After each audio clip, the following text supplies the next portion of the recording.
পাঠ করেছে মানে আগমন ঘটছে, তোমাদের সামনে একটা মহান মাসের আগমন ঘটছে। সুবহানাল্লাহ। এই ওয়াজটা কিন্তু আমার না, এটা নবীজির ওয়াজ ছিল। ইয়া আইয়ুহান নাস কাদ আযাল্লাকুম শাহরুন আযীম, তোমাদের উপরে একটি মহান মাসের আগমন ঘটেছে, আগমন ঘটছে। এই মহান মাস কোন মাস? আল্লাহ পাক রব্বুল আলামিন নিজেও বলেছেন শাহরুন মুবারাকুন। এই রমজানের মাসটা হলো একটা বরকতময় মাস, মুবারক মাস। এই মুবারক মাসের যে আমল, রমজান মাসের যে আমল, আল্লাহ রাব্বুল আলামিন বলেন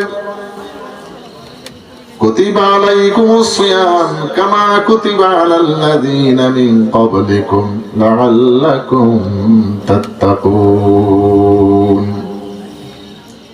তোমাদের উপরে যে এক মাস রোজা আল্লাহ পাক ফরজ করেছেন, তোমরা এই কথা মনে করো না যে শুধু তোমাদের জন্যই এই রমজানের রোজা, এমনটা মনে করার কোনো কারণ নাই। কারণ এই রমজানের রোজা কমে আর বেশি আদম আলাইহিস সালাম থেকেই শুরু হয়েছে। আদম আলাইহিস সালাম থেকেই রমজান রোজা পালন শুরু হয়ে গেছে, কম আর বেশি। আদম আলাইহিস সালাম প্রতি মাসের 13, 14, 15 তারিখে তিনি নিজেও রোজা রাখতেন, যেটাকে আইয়ামে বীজ বলা হয়। নূহ আলাইহিস সালাম রোজা পালন করেছেন, ঈসা আলাইহিস সালাম রোজা পালন করেছেন, ইব্রাহিম আলাইহিস সালাম রোজা পালন করেছেন, নূহ আলাইহিস সালাম রোজা পালন করেছেন। সমস্ত নবীদের মধ্যেই সেই রোজার আমল ছিল। আপনি আমার নবী সাল্লাল্লাহু আলাইহি ওয়াসাল্লামের উপরে একটু বাড়িয়ে দিয়েছেন, কারণ সওয়াবের ফরগাট আপনি আমার নবীর জন্য আল্লাহ পাক একটু বেশিই করছেন। জোরে বলুন সুবহানাল্লাহ। নেক অর্জনের মৌসুম, সওয়াব কামাই করার মৌসুম, যে মাস, প্রত্যেক জিনিসের মৌসুম আছে। ধানের একটা মৌসুম আছে, বৈশাখা ধান আমরা বইলা থাকি, বৈশাখ মাস আসবে আমরা সবাই ওই সময় ধান লইব, এটা আমাদের মৌসুমী, ধানের মৌসুম। এরকম ভাবে সওয়াব কামাই করার মৌসুম হইল এই রমজানের মাস। এই রমজানের মাসের একটি মাস রোজা আমাদেরকে আল্লাহ পাক দিয়েছেন। আগের নবীদের উপরে কম ছিল, আমাদের উপরে এক মাসের রোজা আল্লাহ পাক দিয়েছেন। এই এক মাস রোজা কেন দিয়েছেন, তার ফায়দা কি, লাভ কি, সেটা আল্লাহ পাক আয়াতের শেষ অংশে জানিয়ে দিয়েছেন। লাআল্লাকুম তাত্তাকুন, তোমাদেরকে তাকওয়ার একটা প্রশিক্ষণ দেওয়া হবে। মূলত এক মাস রোজা হইল সমস্ত মুসলিম উম্মার এবং আমাদের সকল মুসলমানদের জন্য একটা প্রশিক্ষণ, সেটা তাকওয়ার প্রশিক্ষণ। লাআল্লাকুম তাত্তাকুন, আল্লাহ পাক বলেন এক মাস রোজা রাখাইয়া তোমাদের মধ্যে একটা গুণ আমি আল্লাহ সৃষ্টি করতে চাই, সেই গুণটা হলো তাকওয়ার গুণ। এক মাস রোজা প্রশিক্ষণ হবে কিসের জন্য? তাকওয়ার জন্য। দুনিয়াতে আমরা বিভিন্ন বিষয়ের প্রশিক্ষণ দিয়া থাকি, স্কুলে, কলেজে, ইউনিভার্সিটি, দুনিয়ার কাজে, বিভিন্ন কাজে, সব কাজে একটা প্রশিক্ষণ আছে। এমনকি গৃহস্থী কাজেও বাপে ছোটবেলায় বাচ্চারা নিয়ে আলো লাগায় তো প্রশিক্ষণ দেয়, কেমনে আলো বাগান লাগে প্রশিক্ষণ দেয়, কেমনে খেত লাগান লাগে প্রশিক্ষণ দেয়। প্রশিক্ষণ সকল কামের মধ্যে আছে। এমনি ভাবে তাকওয়া নামক একটা যে বৈশিষ্ট্য, এই তাকওয়া অর্জন করার জন্য আমাদেরকে এক মাসের রোজা দেওয়া হচ্ছে। সেই এক মাস রোজা হইল প্রশিক্ষণ কিসের? লাআল্লাকুম তাত্তাকুন। রোজার তো সওয়াব যথেষ্ট রয়েছে, এগুলা তো আলাদা আলাদা ফজিলত ফাজাইল আপনারা শুনতেই আছেন। এই এক মাস রমজান আমাদেরকে দিচ্ছেন তাকওয়া, পরহেজগারি অবলম্বন করার জন্য, দিলের মধ্যে একটা তাকওয়ার গুণ পয়দা করার জন্য। এক মাস রোজা পালনের মাধ্যমে যদি আমাদের ভিতর তাকওয়াটা এসে যায়, তাহলে বাকি সামনের 11 মাস আমরা আল্লাহ রাব্বুল আলামিনের সন্তুষ্টি মোতাবেক চলতে পারবো, আমল করতে পারবো। প্রথমে যখন নাকি আমাদের একটা নফসে, আমার একটা নফস আছে, মন, এই মনটা আল্লাহ সৃষ্টি করার পরে এই মনটার নাম হলো নফসে আম্মারা। ওয়ামা উবাররিউ নাফসি ইন্নান নাফসা লাআম্মারাতুম বিসসু ওয়ামা উবাররিউ নাফসি ইন্নান নাফসা লাআম্মারাতুম বিসসুই ইল্লা মা রাহিমা রাব্বি। প্রত্যেকটি মানুষের ভিতরে কি নফসে আম্মারা রয়েছে। সেই নফসে আম্মারার কারণে মানুষ গুনাহ করে, অন্যায় করে। এই নফসে আম্মারাই মানুষকে গুনার দিকে ধাবিত করে। আমাদের ভিতরে এই নফসে আম্মারাকে সৃষ্টি করার পর আল্লাহ পাক রব্বুল আলামিন জিজ্ঞাসা করেছিলেন, মান আনতা ওয়া মান আনা। আমাদের ভিতরে যে একটা নফসে আম্মারা নামক একটা মন আল্লাহ সৃষ্টি করছে, ওই মনটারে সৃষ্টি করার পরে আল্লাহ পাক প্রশ্ন করছিল, মান আনা ওয়া মান আনতা, তুই কে আমি কে একটু বলতো দেখি। তখন জবাব দিয়েছিল কি, আনা আনা আনতা আনতা। আমাদের ভিতরে যে একটা মন আছে নফসে আম্মারা মনটা, এই মনটাই কি উত্তর দিছে, আনা আনা আনতা আনতা, তুমি তুমি আমি আমি। কি বুঝাইছে, মানে তুমি তুমি আমি আমি, তোমার জায়গায় তুমি আছো, আমার জায়গায় আমি আছি। মানে বুঝাইছে আমিও তোমার একবার সমান সমান ক্ষমতার অধিকারী। যেরকম নাউজুবিল্লাহ। এইটা আমাদের ওই যে মনটা, এটা রোজা কেন আছে এবার একটু বুঝা লইয়েন।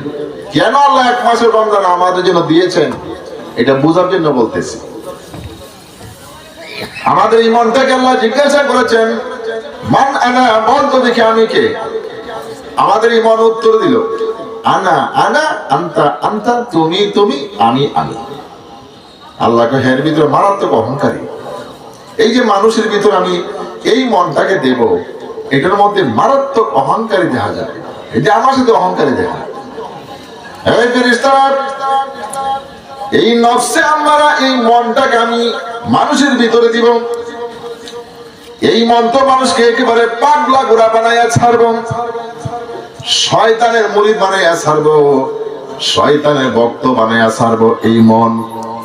এই মনে তো মানুষকে জাহান্নামে নিয়ে যাবে। বড় মারাত্মক একটা মন, তো বড় মারাত্মক জিনিস। মানুষ কন্ট্রোল করতে পারবে কিনা সেটাই তো বড় সমস্যা হবে। কারণ মানুষের মধ্যে এমনিই তো আল্লাহ পাক গুনাহ করার যোগ্যতা রেখে দিয়েছেন।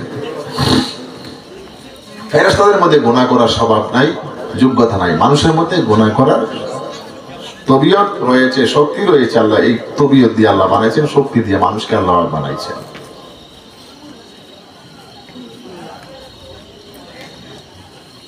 আল্লাহ পাক বলছে, ফেরেশতা এরা জাহান্নামে নিয়ে যা।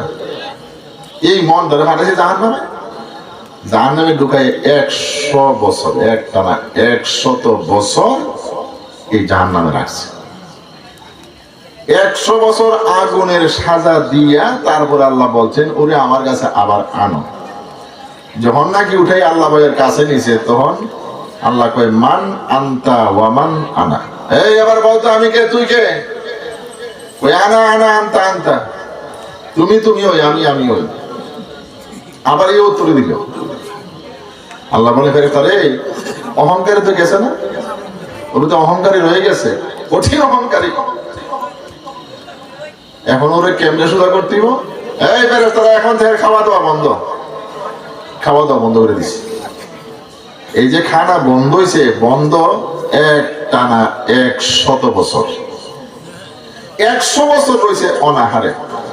এখন তো আর জান চলে না। অনাহার তো বড় কঠিন একটা শাস্তি, আগুনের চেয়ে বড় শাস্তি, জাহান্নামের আগুন থেকে বড় শাস্তি অনাহার। 100 বছরে এমন দুর্বল হইছে, আর একটু নড়াচড়া করার ক্ষমতাও নাই। এরপর আল্লাহ পাক বলছেন, ফেরেশতারা এটা আমার কাছে আনো। এখন যখন কাছে নিছে, আল্লাহ কয়, কসম দিয়ে এবার আমি কে তুই কে বলতো। ক্ষুধাই তো অস্থির, পেটের ক্ষুধাই অস্থির। তখন কই কি, আল্লাহ আনতা মাবুদ আনতা মাবুদ, আনা গোলাম আনা গোলাম। এখন স্বীকার করা শুরু করছে, আমি গোলাম আমি গোলাম, তুমি মাবুদ তুমি মাবুদ। আল্লাহ পেটের ক্ষুধার ফইরা বুঝি এখন আমার মাবুদ স্বীকার করলি না। অন খাওয়ান দরকার, তোর খানা পেতি অন ক্ষুধার সুরে থাকতে রাস্তা। এখন আমার মাবুদ স্বীকার করছে, মাহবুদ পেটের ক্ষুধাই অস্থির হয়ে গেছে, অস্থির হয়ে গেছি, অস্থিরই সব ঠিকই আছে। তোরে তো মানুষের ভিতরে আমি দেবো, তোরে ঠিক করবার লাগিয়া 100 বছর জ্বালাইলাম আগুনে ঠিক হইলি না, 100 বছর অনাহারে, তবে অনাহারে তোর লাগে দরকার। তাই মানব জাতির উপরে আল্লাহ পাক 1 মাসের রোজা দিছে, 1 মাসের অনাহার দিছে, আমাদের এই মনটারে কন্ট্রোল করে আল্লাহর গোলাম বানাবার জন্য। যেরকম সুবহানাল্লাহ, আমাদের মনকে আল্লাহর গোলাম বানাবার জন্য। তাকওয়া এমন একটা গুণ, তাকওয়ার গুণ যদি কোনো মানুষের মধ্যে এসে যায়, সেই মানুষটা বিভিন্ন রকমের বিপদ আপদ বলা মুসিবত, দুনিয়া এবং আখিরাতের বিভিন্ন রকমের মুসিবত থেকে মুক্তি পেয়ে যায়। যেমন আল্লাহ পাক বলেছেন, وَمَن يَتَّقِ اللَّهَ يُكَفِّرْ عَنكُمْ سَيِّئَاتِكُمْ وَيُعْظِمْكُمْ أَجْرًا। হে বান্দারা, তোমরা যদি তাকওয়া অর্জন করতে পারো, আল্লাহর ভয় দিলের মধ্যে যদি বসাইয়া দিতে পারো, আল্লাহর ভয় নিয়ে যদি তোমরা চলতে পারো, 24 ঘন্টায় তোমাদের দিলের মধ্যে আল্লাহর ভয় থাকবে, আল্লাহর স্মরণ থাকবে, নবীর তরিকা মতো জীবন যাপন করবে, সেটাকেই বলা হয় তাকওয়া। তাকওয়া এটাকেই বলা হয় দুনিয়ার মধ্যে চলতে ফিরতে উঠতে বসতে খাইতে ঘুমাইতে সর্ব অবস্থায় তোমার দিলের মধ্যে আল্লাহর ভয় আল্লাহর স্মরণ নিয়ে চলবে, এবং তোমার নবী মুহাম্মদুর রাসূলুল্লাহ সাল্লাল্লাহু আলাইহি ওয়াসাল্লামের তরিকা মতো তোমার জীবন যাপন করবে, সেটাকেই বলা হয় তাকওয়া। ইমতিসালুল আওয়ামির ওয়া ইজতিনাবুন নাওয়াহি, আল্লাহ পাকের যাবতীয় হুকুম মানা নিষেধগুলি বর্জন করা, তার নামই তাকওয়া। এখন সেই তাকওয়া যে নাকি হাসিল করতে পারবে, তাকওয়ার গুণ যার মধ্যে এসে যাবে, আল্লাহ পাক বলে দিলেন, ওয়া মান ইয়াত্তাকিল্লাহা ইউকাফির আনকুম সাইয়্যাতিকুম ওয়া ইউযিম লাহুম আজরা। তাকওয়া যাদের মধ্যে আছে, তাকওয়ার গুণ যাদের মধ্যে এসে যায়, তার 1 নাম্বার পুরস্কার। আল্লাহ পাক রব্বুল আলামিন বলেন, তোমাদের মধ্যে যারা তাকওয়া অর্জন করতে পারবে, তাকওয়ার গুণ যারা লাভ করবে, তার 1 নাম্বার পুরস্কার হলো ইউকাফির আনকুম সাইয়্যাতিকুম, আমি তোমাদের গুনাহগুলি মিটিয়ে দেব, মুছিয়ে দেব।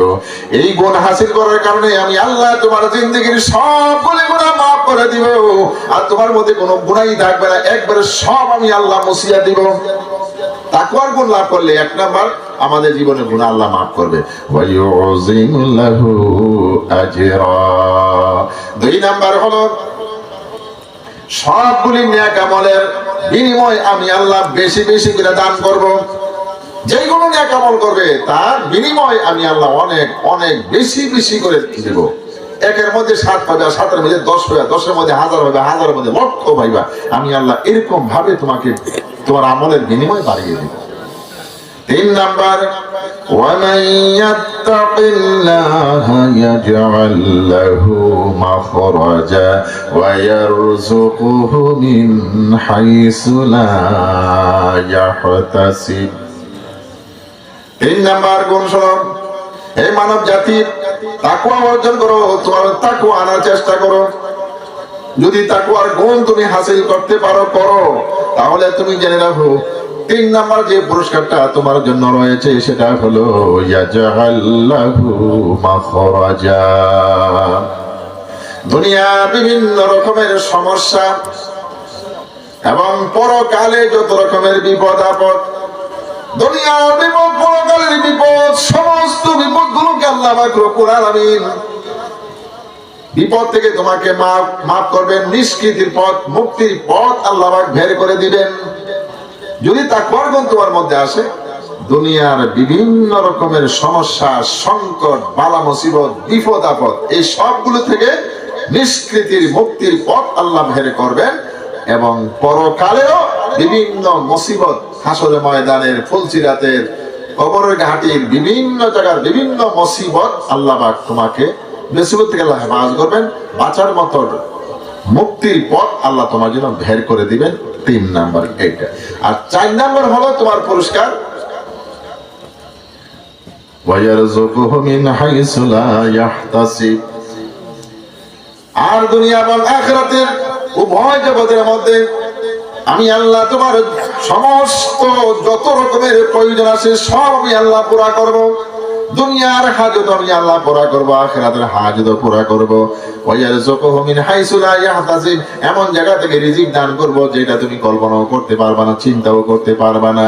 এই রিজিকের অর্থ হলো দুনিয়া এবং আখিরাতের বিভিন্ন রকমের যত প্রয়োজন তোমার আছে, এই মানুষ পরকালে তোমার সবচেয়ে বড় প্রয়োজনটা হবে হাসরের ময়দানে বিপদ থেকে বাঁচা তুমি বেহেশতে যাইতা, এটা হলো সবচেয়ে বড় প্রয়োজন।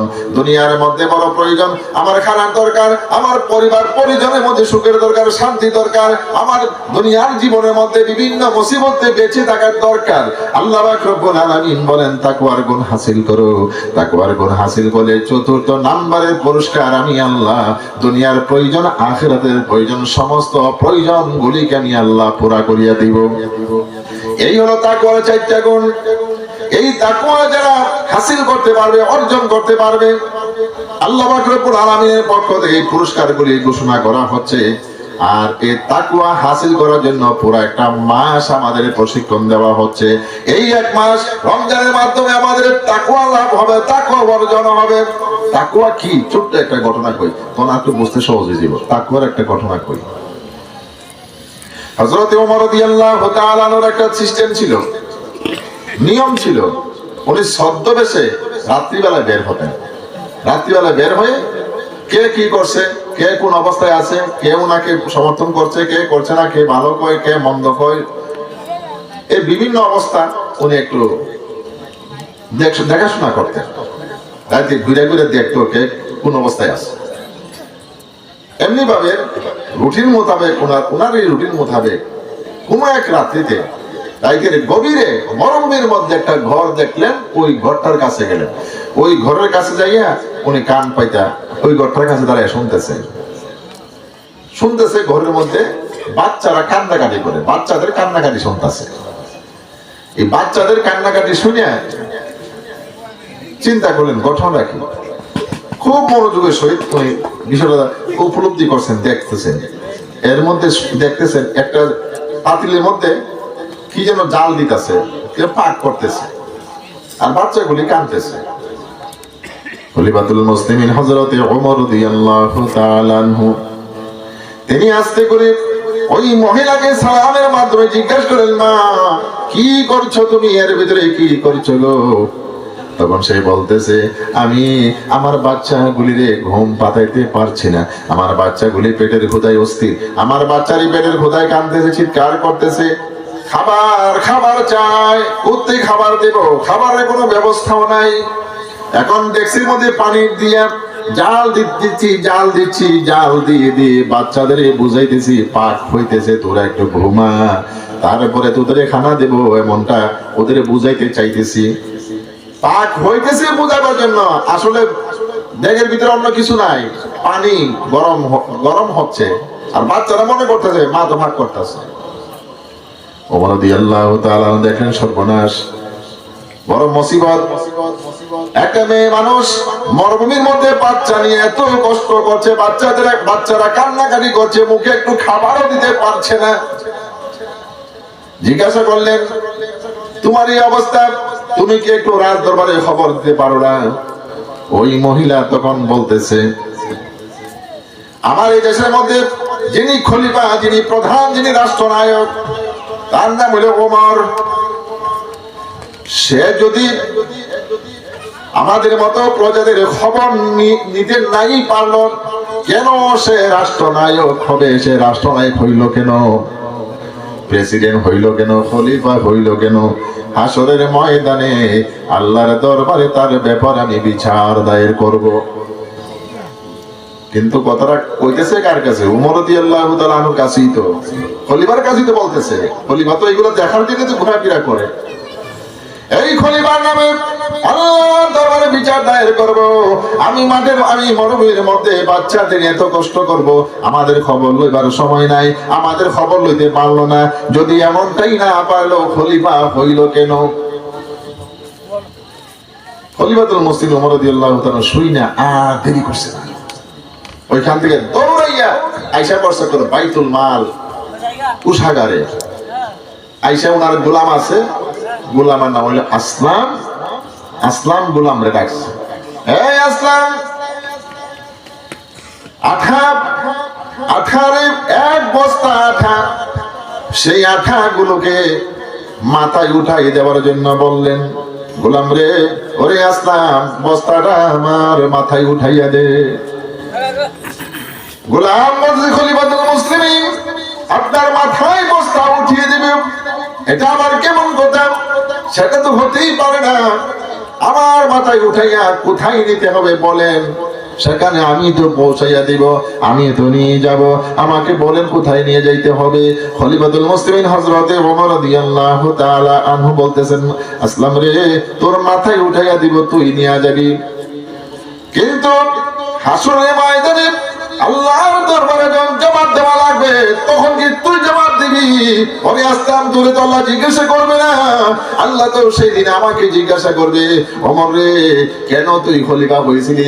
আর খলিফা আমি আল্লাহ তোরে বানাইছিলাম, দায়িত্ব তুই পালন করলি না কেন? ঘরে বৈশা বৈশা তুমি রাজনীতি করবা, রাষ্ট্র পরিচালনা করবা, গরিবের খবর লইবা না, এমনটা করলা কেন? আসলাম রে, হাসরের ময়দানে তো আল্লাহর দরবারে জবাব আমাকে দেওয়া লাগবে, তোর তো জবাব দেওয়া লাগবে না, এই বস্তা আমার মাথায় উঠিয়ে দে। ঠিকই হযরত ওমর রাদিয়াল্লাহু তাআলা মাথায় উঠালো, বস্তা নিয়ে দৌড়াইয়া রাতের মধ্যে আবার সেই মহিলার ঘরে চলে গেল, মরুভূমির মধ্যে চলে গেল। মরুভূমির মধ্যে যাইয়া ওইখানে মহিলাকে ডাক দেয়, ডাক দেওয়ার পরে দরজা খুলে দেয়, ভিতরে আঠার বস্তা রাখলো, আঠার বস্তা রেখা নিজের হাতে আটা রুটি বানাইলো। আটা রুটি বানাইয়া বলতেছে, ওগো মা, তোমার বাচ্চাগুলোকে রুটিগুলি খাওয়াও। এখন বাচ্চাদের রুটিগুলি খাওয়াইছে, বাচ্চারা বড় খুশি, এখন বাচ্চারা কান্না বন্ধ, এখন বাচ্চারা মোটামুটি একটু হাসাহাসি করতেছে, এখন ওমরের মনের মধ্যে শান্তি আসছে, মনটা খুশি হইছে। খলিফাতুল মুসলিমিন হযরত ওমর রাদিয়াল্লাহু তাআলা বলেন, আমি এখন চলে যাই, আপনার মেয়েরা তো, আপনার ছেলে, আপনার বাচ্চারা তো এখন মোটামুটি একটু হাসি খুশি হচ্ছে দেখা যায়, আমি একটু চলে যাচ্ছি, যদি শেষ হয় তাহলে খলিফার দরবারে খবর লইয়েন, খলিফার কাছে খবর পাঠাইয়েন। তখন বলছে, তুমি কে বাবু? আমি তোমার চিনতে পারলাম না, তুমি যে এত রাতের গভীরে, এত গভীর রাত্রিতে আমার কাছে খাবার দিয়ে গেছো, আমার কাছে আটার দিয়ে গেছো, শেষ হইলে আমার খলিফার কাছে খবর লইবার কথা বলতেছো। ও আচ্ছা, আমি তোমাকে দিয়ে গেলাম, তুমি এগুলো খাও, বাচ্চারে খাওয়া, শেষ হইলে খবর পাঠাইও। তুমি যে কইতাছো হাসরের ময়দানে এই করবা সেই করবা কইতাছো, খলিফা কি আর জানে তুমি যে মরুভূমির মধ্যে থাকো, এই অবস্থার মধ্যে আছো, এটাকে উপরে জানে? মহিলা কই কি, আল্লাহ যে যুবকটা আজকে আমার এই উপকারটা করলো, এই রাতের গভীরে আমার কোনো খাবার পৌঁছাইলো, আল্লাহ এই খলিফা উমরে না বানাইয়া এই যুবক খলিফা বানাইতা কত ভালো হইতো। আল্লাহ খলিফা বানাইছিল এই লোকটা, এই যুবকটা খলিফা ভালো বুঝতো। নিজের তো শুনছি কথাটা, যা কোন তো একটা কথা শুনে গেলাম, চলে গেছেন। ফজরের বাদে খলিফাতুল মুসলিমিন ওমর রাদিয়াল্লাহু তাআলা আনহু উনি লোক পাঠাই দিয়েছে, তোমরা যাইয়া দেওয়া মরুভূমির মধ্যে একটা ঘরের মধ্যে একটা মহিলা আছে, গিয়া কইবা যে খলিফাতুল মুসলিমিন যাওয়ার জন্য স্মরণ করছে। কয়েকজন গেছে, সকাল বলোই ওই যে ঘরের মধ্যে পাইছে মহিলারে, হ্যাঁ মহিলা, খলিফাতুল মুসলিমিন তোমাকে তলব করেছে যাওয়ার জন্য। মহিলা তো বই হয়ে গেছে, খলিফার দরবারে আমার ডাকছে কেন, কি ব্যাপার? না, খলিফা তোমাকে ডাকছে, তোমাকে যাইতে হবে। কেন আমি যেতাম কেন, কি আসল কি ব্যাপার? কি রাজ দরবারে যাওয়া তো একটা ভয়ের ব্যাপার, হঠাৎ করে কি ব্যাপার কি জানি হইল। খলিফাতুল মুসলিমিন বলেছে আপনাকে নিয়ে যাওয়ার জন্য। মহিলা বলতেছে, রাত্রে যে খলিফার বিরুদ্ধে কিছু কথাবার্তা কইলাম, কিছু সমালোচনা মন্তব্য করলাম, আরে রাত যে একটা যুবক আমার আড়া দিয়া গেছিল, এই যুবককে কুটাই কুটাই লাগাই দিছে কি আবার, এই যুবকটা এই কামটা করছে আমার। খলিফার দরবারে গিয়ে তো মনে হয় বইলা দিছে যে আপনার বিরুদ্ধে সমালোচনা করে। আর এই আজকাল দিনে আমার কি অবস্থা আল্লাহই জানে, ভয় পাইতেছে, না গিয়ে তো উপায় নাই। এই মহিলা নিয়ে গেছে খলিফার দরবার, উনি হুজরার ভিতরে বসা, মসজিদে নববীর সামনে হুজুরের মধ্যে বসা, মহিলা এনে হাজির করছে। ওই জানালার বাহিরে মহিলা দাঁড়াইছে, দাঁড়ানোর পরে খলিফাতুল মুসলিমিন ওমর রাদিয়াল্লাহু তাআলা আনহু জিজ্ঞাসা করতেছেন, হে আল্লাহর বান্দি, তুমি বলেছিলে হাসরের ময়দানে উমরের গলায় রশ্মি লাগাইয়া আল্লাহর দরবারে বিচার দায়ের করবা, তুমি বলছিলা? বলছি তো, আমি রাত্রে কথা বলছি। খলিফার দরবারে খলিফারে আল্লাহর দরবারে আমি হাজির করব, বিচার দায়ের করবো, সেটা আমি বলছি। কয়েকটা বলছো হাসুরের ময়দানে লজ্জিত, শর্মিন্দা, লজ্জিতা এবং বেইজ্জত, অপমান না করে নিজের যে পাগড়ি আছে খুইলা জানালার ভিতর দিয়ে বাইরে ছেড়ে দিছে। তুমি আমার এই গান এটা ধরো, আমার গলার মধ্যে আমি লাগাই, তুমি টাইনা হেসে নিয়ে যাও। আপনি কি খলিফা? হ্যাঁ ভাইয়া, আমি তো সেই খলিফা ছিলাম, আমি খলিফাতুল মুসলিম ওমর। তুমি যাকে যুবক মনে করেছো, চিনতে পারো নাই, আমি হলাম সেই ওমর। আপনি গেছিলেন রাত্রে, আমি তো বুঝতে পারি নাই আপনি খলিফা আমার বাড়ির সামনে হাজির। আমি গিয়েছিলাম, আমি নিজের কানে শুনেছি তুমি বলেছো আল্লাহর দরবারে খলিফার বিরুদ্ধে বিচার দায়ের করবে। হাসরের ময়দানে আমাকে লজ্জিত না করে, আল্লাহর দরবারে অপমান না করে আমি এখন প্রস্তুত হয়ে আছি। তুমি আমার এই আমার গলার মধ্যে লাগিয়ে দিলাম, তুমি এই কাপড়টা ধরে টেনে হেসে আমাকে এখানে বিচারটা করে নাও। সেই মহিলা ক্ষমা চেয়ে নাও, ভুল করেছি, বুঝতে পারি নাই। আল্লাহ রাব্বুল আলামিনের দরবারে খলিফাতুল মুসলিম রাদিয়াল্লাহু তাআলা একটু ক্ষমা পাওয়ার জন্য, মাফ পাওয়ার জন্য নিজেকে কত ছোট করছেন একজন প্রজার কাছে, কত ছোট বানাইছেন। কিসের জন্য? কঠিন হাসরের ময়দানে বাঁচার জন্য। আল্লাহর দরবারে কি জবাব দেব? আল্লাহ পাক রব্বুল আলামিন যদি আমাকে জিজ্ঞাসা করে ওমর কোথায় ছিলি, আমি আল্লাহ কোথায় নিয়ে পৌঁছাইলাম, আমি আল্লাহর কাছে কি জবাব দেব?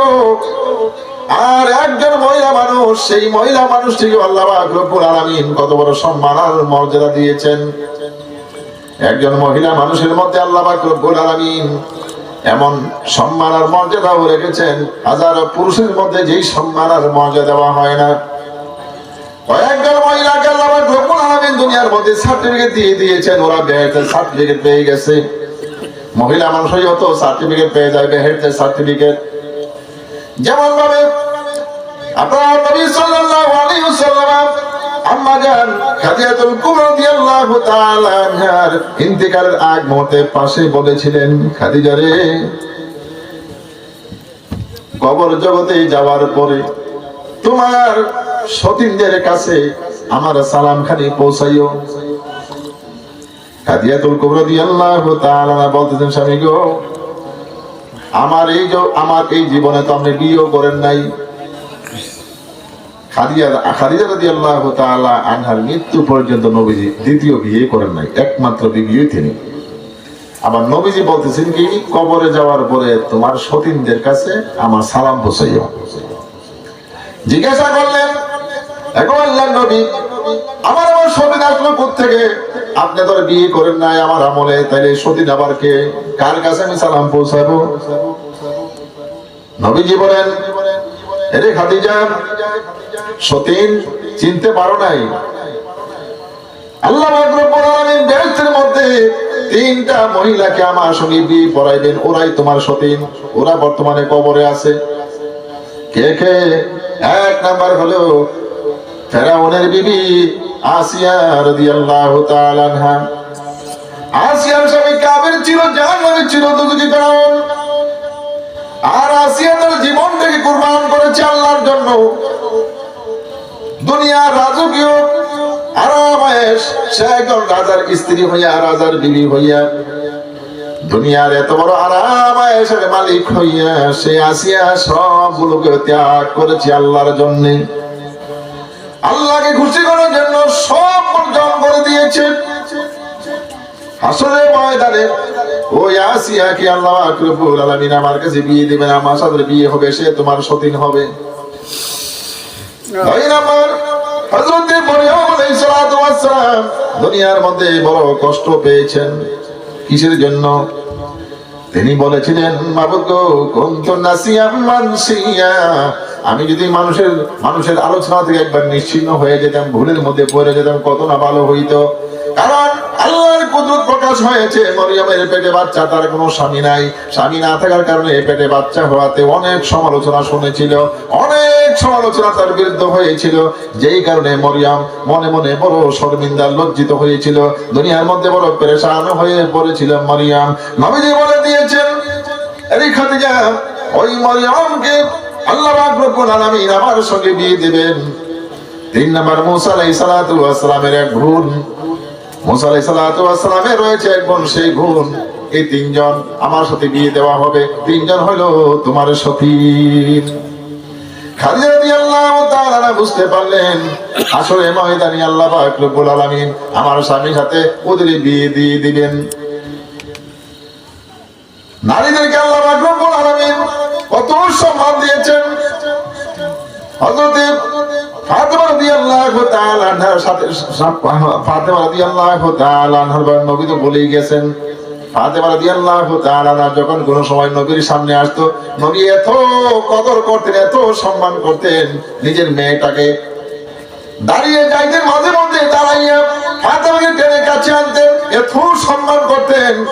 এর দ্বারা আরব দেশের মানুষকে বুঝিয়ে দিলেন, আরবের মানুষরে, মেয়ে সন্তানকে তোমরা ভালোবাসো না, মেয়ে সন্তান হলে তোমাদের চেহারা কালো হয়ে যায়, মেয়ে সন্তান হলে তোমরা টেনশনে পড়ে যাও। আল্লাহ নবী বলে দিয়েছেন, যারে আল্লাহ একটা মেয়ে দিব, 2টা মেয়ে দিব, 3টা মেয়ে দিব, তোমরা জেনে রেখো, মনের আনন্দে তাকে লালন পালন করে ভালো একটা জায়গা থেকে বিয়ে যদি দিতে পারো, বিয়ে দিয়ে দাও, দায়িত্ব পালন করো, তাহলে হাসরের ময়দানে আমি নবীর সাথে, নবীজি 2 আঙ্গুল একত্র করে দেখাই দিয়েছেন, একটা আঙ্গুল আরেকটা আঙ্গুলের যত কাছে, তোমরাও আমার সাথে তো কাছাকাছি হইয়া বেহেশতি হইবা। একটা মেয়ে একটা জান্নাত, 2টা মেয়ে 2টা জান্নাত, 3টা মেয়ে 3টা জান্নাত। কিন্তু যদি অসন্তুষ্ট হয়ে যায়, মনের মধ্যে যে অসন্তুষ্টি থাকে, মনে মনে তারে ভালো পাইতেছে না, ছেলেরই খালি অগ্রাধিকার দেয়, মেয়ের বেশি ভালো পায় না, তাইলে মেয়ের এই পুরস্কারটা কিন্তু হাসরের ময়দানে আমরা পাবো না। আল্লাহ নবী সাল্লাল্লাহু আলাইহি ওয়াসাল্লাম বলে দিয়েছেন, যদি তোমার মেয়েটাকে আনন্দের সাথে লালন পালন করো, বিয়ে শাদী দাও, তাইলে ঠিকই তোমার জন্য সে দুনিয়ার জীবনের সমস্ত গুনাহের কাফারা হয়ে যাবে। কাফারা হবে। দুনিয়ার মধ্যে আমরা কত গুনাহ করছি, আমাদের সমস্ত গুনাহের কাফারা হবে এই যে মেয়েদেরকে লালন পালন করা হয়। কারণ মেয়েরা তো বাবাকে রুজি করে খাওয়াইব না, মেয়েরা দিয়ে তো বাবার কোনো সংসারে আয়ও না, মেয়েরা তো সারা জীবন বাবার কাছে নিচ্ছে, বাবা শুধু দিচ্ছে, মায়েরা দিচ্ছে, খালি নিচ্ছে, মেয়েরা তো স্বামীর বাড়িতে চলে যায়।